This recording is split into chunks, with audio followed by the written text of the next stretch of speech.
What's up guys, it's your girl FrumpyFit, and if you don't know who I am, I'm an online weight loss coach who's dedicated to calling out all the BS in the fitness industry and providing you with accurate fitness, nutrition, and weight loss information. Today we're talking about metabolism. More specifically, what is your metabolism? What are the 4 things that contribute to your metabolism? And what are some effective ways to actually boost your metabolism? And I'm also gonna highlight some of the myths that people believe boost their metabolism, but actually don't. So the official definition of metabolism is the chemical processes that occur in a living organism in order to maintain life. So we can look at metabolism as the total number of calories that you burn in a single day that are required for you to maintain your life, because the chemical processes that occur in your body are using energy or burning calories. Calories are just units of energy. So for this video, let's say metabolism is the total number of calories that you're burning in a day. So your specific metabolism is determined by your age, your height, your sex, and your weight. And what a lot of people don't understand, especially when they're claiming to have either a slow or a fast metabolism, the heavier you weigh, the more calories that you burn. So actually, having a fast metabolism is more associated with people who are heavier and overweight or obese. They're burning significantly more calories in a day than someone who is skinny or smaller. So when people are claiming that their metabolism is either fast or slow, they're really claiming that their metabolic rate is slower or faster than the average person who is their same age, height, sex, or weight. It's actually not common for someone's metabolic rate to be below or above average. Now, according to this article by examine.com, which has 27 unique references to scientific papers, 96% of people stay within 200 to 300 calories of the average metabolism. So according to this, 96% of people do not have a slower or faster metabolic rate. But I see so many people claiming that they do. And what this article also points out is that people who do have an abnormally high metabolic rate tend to compensate for that by eating more calories. And we know that the way that you can lose weight or gain weight is by manipulating your calories. So the people who do actually have an abnormally high metabolic rate tend to naturally just eat more. So it's rare that having an abnormally high metabolic rate is actually associated with weight loss. If you've seen any of my other videos, you know that in order to lose weight, you have to be in a calorie deficit, which means burning more calories than you consume per day. So when people are looking to boost their metabolism, they usually don't want to make any changes to their diet. They just want to naturally burn more calories. So we're going to look at the 4 different reasons that our bodies burn calories and talk about ways that you can actually effectively boost your metabolism. So the first reason that our body burns calories is just for basic survival. This is called your BMR, or your basal metabolic rate. This is how many calories you burn when you're like sleeping or even in a coma.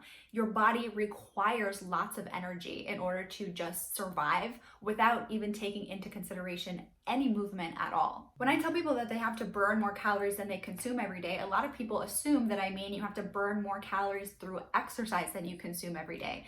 But BMR makes up the majority of the calories that you burn every day. So no, you don't have to burn 2,000 calories from exercise in order to eat 2,000 calories, because your body's burning a lot of those calories without you even doing anything. I'll add a BMR calculator in the description if you want to figure out what your personal BMR is. But let's move on to the second reason why your body burns calories, and that's called the thermal effect of food. That just means how many calories it takes your body to digest the food that you eat every day. The third reason that our body burns calories is called the thermal effect of activity. And some people stop here and say that there are 3 ways, but I like to distinguish and say the 4th reason is called NEAT, or non-exercise activity thermogenesis. So we have calories that we burn from exercise and calories that we burn from activity that's not considered exercise. So that's number 3 and 4. Planned exercise is obviously things like going to the gym, doing yoga, going on a run, but non-exercise activity can be me moving my hands in this video, brushing my teeth, doing laundry, walking from my car to work in the morning. All of those things also add up in the number of calories that we burn every day. So now I want to dive in further into each of those different reasons that your body burns calories and figure out how we can hack each one in order to boost your metabolism. So number 1 is BMR, your basal metabolic rate, how many calories that you burn at rest. The way that we can hack this is, confusingly, By exercising. What happens when we exercise is there's something called EPOC, or excess post-exercise oxygen consumption. So let's say your resting metabolic rate is here, you exercise, so you're burning a lot of calories, but it doesn't go all the way back down to your normal resting after the exercise occurs. It's a little bit elevated because your body is recovering from the exercise that you just did. So that's called EPOC. And the reason I put it in the category of BMR, even though it's exercise, is because this can last up to 24 hours after you exercise. Another way that you can increase your BMR is by gaining muscle. Muscle is more metabolically active than fat tissue is. So the more muscle you have, the more calories your body burns sitting there doing nothing, because it has to maintain that muscle mass. And the last way to boost your metabolism is to just generally support your health, to eat enough fruits and veggies and fiber, to get enough sleep, and to drink enough water. If you're not taking care of your body cannot run optimally. And so a way to support your metabolism is to support your overall health. And I know those suggestions aren't that exciting, but BMR is just one of the 4 ways. But before we move on, I want to talk about some myths. So a myth that I get a lot is that eating frequent meals throughout the day, so let's say you eat 6 meals instead of 3, eating frequent meals does not boost your metabolism. And the myth that's probably the most popular is supplements and weird metabolism boosting ingredients or drinks. And I see these all over TikTok, all over social media, of people claiming that a certain beverage or supplement or whatever else is going to boost your metabolism, and it's simply not true. The only supplement or ingredient that actually has significant efficacy in increasing your metabolic rate is ephedrine, and ephedrine is illegal in the United States because it is dangerous. So there is no supplement on the market or any weird combination of ingredients that's going to boost your metabolism significantly enough to make a difference. So please stop buying metabolism boosting supplements or drinking weird combinations of ingredients that you see on social media, because they will not work. Okay, so next up, how can we boost the digestive part of our metabolism? How can we burn more calories based on the foods that we're eating? So the number 1 way to do this is to consume more protein. There are 3 macronutrients: carbs, proteins, and fats. And by far, protein burns more calories from digestion than the other 2 macronutrients. So if you consume more protein, you're gonna burn more calories in order to digest that protein. The thing that you have to understand is that you can't just add protein on to what you're eating, because that will add more calories. So if you eat 2,000 calories every day, don't add on protein to the 2,000, consume more of the 2,000 from protein. And so now the biggest myth for this category is that there are negative calorie foods. I've heard a lot that celery is a negative calorie food, that there's fewer calories in the celery than it takes to digest it. I also heard when I was in high school that almonds were a negative calorie food, and I believed it because I hadn't started my degree or studied any of this yet.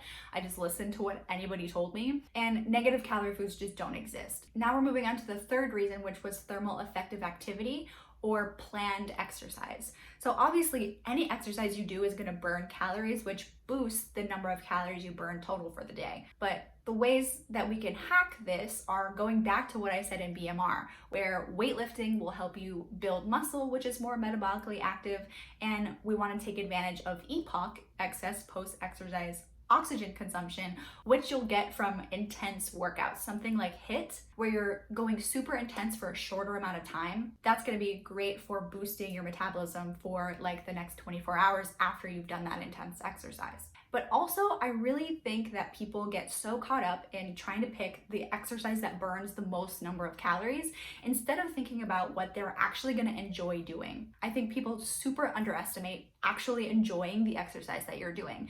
And so if you have a list, say weightlifting and HIIT cardio is going to be the most effective way for you to burn the most calories, but you hate them so much that you never do them, then you'd be better off coming up with a plan that on paper burns less calories, but in actuality burns more, because you're actually going to do it. So I always recommend finding exercise that you enjoy. For me, this is dancing. I go to dance classes all the time, and you burn so many calories and you don't even realize it because it's pretty fun. And this is going to be different for everybody. This can be hiking, rock climbing, dancing, hula hooping, frolicking out in a meadow, like literally anything that you can think of that would be enjoying to you, do it and make it a part of your life. Because if you enjoy burning the calories, you're gonna burn more calories because you do it more often. And I can't think of any myths that I've heard of about this particular category about exercise and its influence on metabolism. So if you've heard any and you have a question about it, put it in the comments and I will answer it.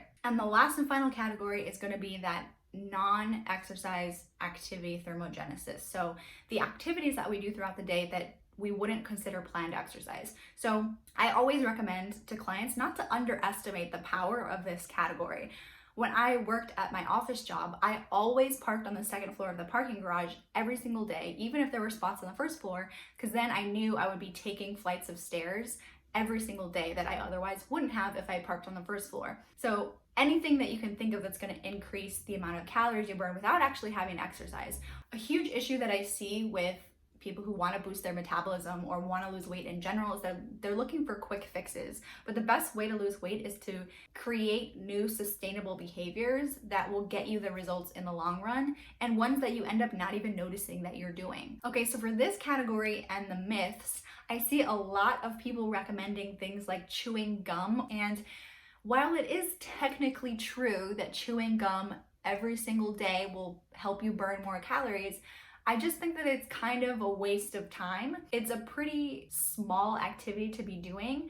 And I think that if you're really dedicated to losing weight and wanting to boost your metabolism, there are much better things that you can do and invest your time and effort in than chewing gum every waking moment of the day. So in conclusion, you probably don't have a slow or fast metabolism. And even if you do, it's likely not contributing as much to your weight loss or weight gain that you think it is. And the most effective ways that I recommend to boost your metabolism are to take care of yourself by eating well, sleeping enough, and drinking enough water, by doing some sort of resistance training, to exercise, especially things like HIIT, eat a higher percentage of your calories from protein, and last, don't underestimate non-exercise activity. So I hope that explained metabolism in a way that you were able to understand and gave you some great tips that you can utilize in order to burn more calories every day. So that's all I have for you today, guys. Thank you so much for watching, and I will see you guys next time. Okay, bye!